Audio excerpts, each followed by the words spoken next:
Hey, what's up everybody? It's Damien from the band Mash and Flutter, and today we're going to take a look at slash solo lick number 16. This lick focuses on double stop chords and double stop bending. It's a technique borrowed from rockabilly guitar where guitarists in the 1950s were trying to emulate the sound of a car horn.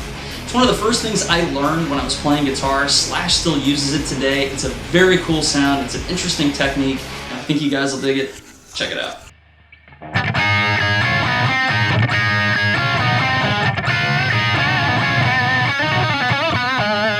Alright, so here's the explanation to lick number 16. I'm going to break it down into 4 parts. Here's the first part.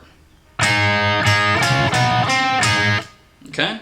All we're doing here is we're using our index finger to bar the 5th fret of the E and the B string, and we're hitting that twice. Like that. Then we're using our ring finger to bar the B and the G string with our ring finger. And then we're barring the 5th fret on the B and the G string with our index finger. We're hammering on with our middle finger onto the 6th fret of the G string. And then we're finishing part 1 by barring the 5th fret on the E and the B string again. So here it is slowly one more time. Okay, here's part 2. Okay, it's literally the same thing as part 1. It's just that you're ending up on the 7th fret of the D string. Right there. So parts 1 and 2 together sound like this.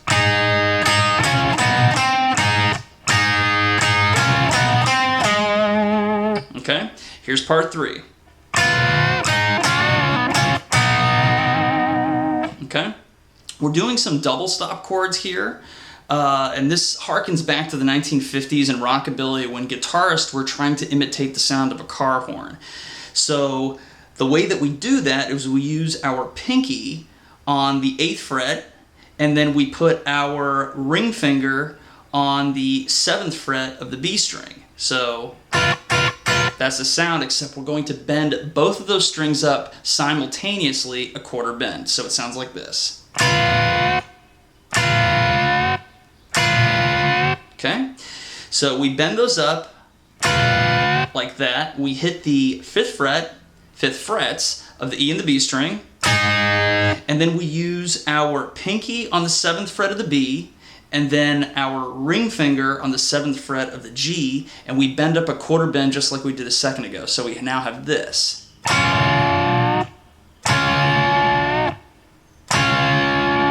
Okay, it's that car horn thing again.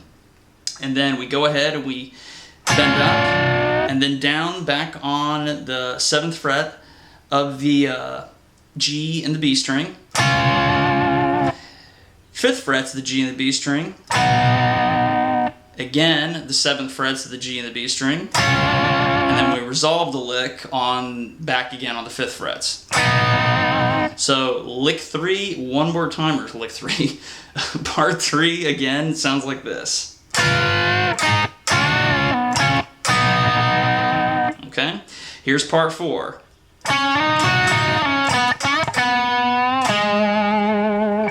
We start here on the 7th fret of the G string and slide up to the 9th fret. Then we catch the 8th fret of the B string. Then we go back down to the 9th fret of the G string and we slide back down to the 7. Catch the 5th fret.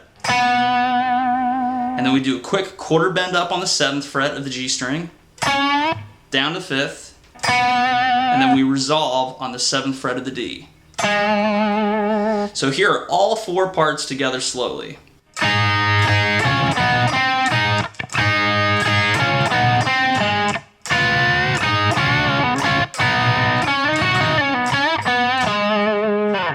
And that's it. Want to get your fix of skills? Click around. Yeah!